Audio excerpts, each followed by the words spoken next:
Hey, what's going on guys? Zombie here, and today we're going to be talking about the newest Borderlands 4 DLC, the Bounty Pack 4 Murders and Acquisitions. And this DLC focuses on Levaine and her mission to bring democracy to Kairos by working with all of the other factions on the planet to build a council of elected officials to help all control it together rather than it just being one person controlling the entire planet. Now, there are going to be spoilers for the main story and this DLC in this video, so if you haven't beat them yet, save the video and then come back later. So in order to start the DLC, you do have to go to any faction town, and then on the bounty board, you will pick up the mission from there. And with the opening cutscene of the DLC, it is 100% post-story. Now, once you pick up the mission, you do have to go to Carcadia Burn to get to the new area. So unfortunately, it does just look like more of Carcadia. It would have been nice to see a completely new area, especially coming off of the Zane DLC, where it was full of color and this huge like cyberpunk city type of deal. But I do have to give them props. They did design the new area in a way that it feels new, even though it just looks like more of a reused area. And for the actual story of the DLC, you were sent here to track down some order tech for Levaine. And as you are progressing through the story, you will meet some new factions. The peaceful rippers called the Flock, which have like kind of defected from the true Callous way, if you will. And then the blasphemous that are trying to like rebuild Callus's vision. So the interesting thing that they did with this DLC, during the story, sometimes you will get two objectives. It's like do this or do this. And depending on which one you choose, you would get access to a mini boss. Now, during the actual first playthrough, the story run of this DLC, if you do an objective and you don't get the mini boss, it does lock you out of that farm until you actually beat the DLC. But while I was playing, I did one objective and I got locked out of the mini boss. And I was really confused because it doesn't actually tell you once you beat the DLC that all of the farms are now unlocked. So if you want to be able to farm while doing the story, just make sure that you do the objective that gives you access to that mini boss. Another good thing about this DLC is they actually made 90% of the mobbing completely optional. There's only maybe like 2, 3, or 4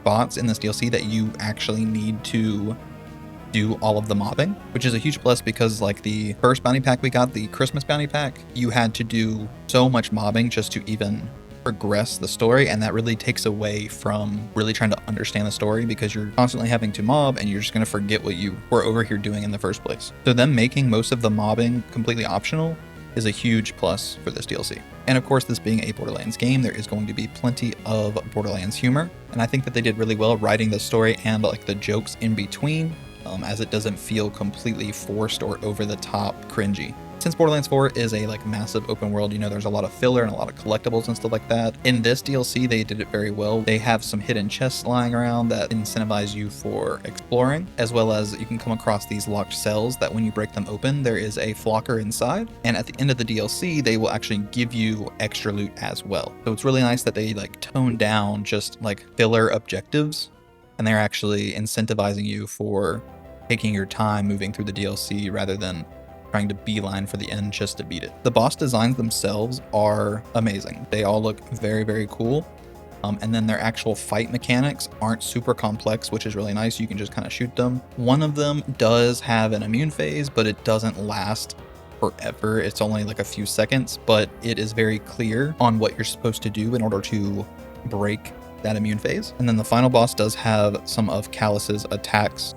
He can do a like widespread AoE that can damage you if you're in it, and it will cover the entirety of like the lower level of the fight. But if you helped Infamous Dave throughout the story, instead of just killing him, he will send drones that you can throw the bombs into that and like break it. Like I said, it's very easy to figure out what you're supposed to do inside the fight to kind of like counter the bosses themselves. So let's go ahead and recap on some of the good and the bad of the bounty pack. So we'll start off with the good. The map layout is super well designed. It is fun to play, and it is designed in a way that it feels new, even though it looks like more Carcadia. And then the writing for this DLC's story, I think is really well. The characters are funny and not like over the top cringy. You know, Trippy, the main walker leader, her whole thing is like flirting with the Vault Hunter the whole time. Like, it's not over the top cringy. I think that they did a really good job finding that balance between like being funny and needing to still be serious and like focusing on the actual mission of the game.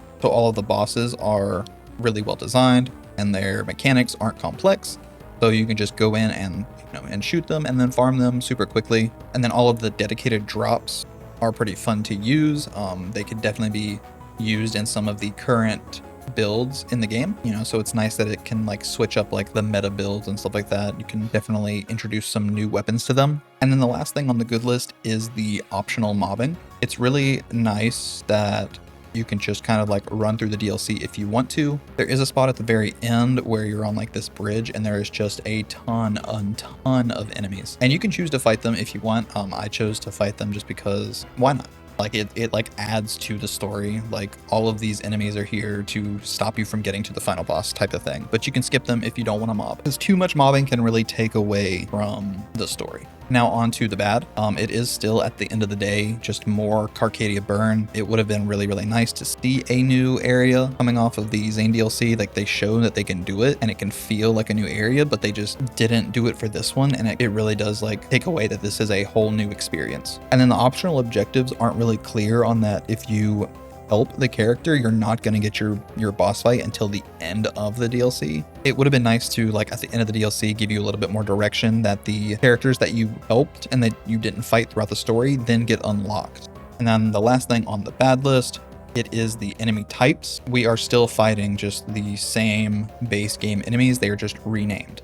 It would have been really nice to see newly designed enemies. Now, like some of the bosses, are based off of the base game, but they design them in a way that they look new, but they didn't do that with the basic enemies, like the meatheads and the psychos and stuff. They just renamed them. So it would have been nice to see a new type of enemy to really like shake up your gameplay style, because you're not going to know how to fight them yet. So the big question of, is this DLC worth the $6 to get it? Yeah, I think so.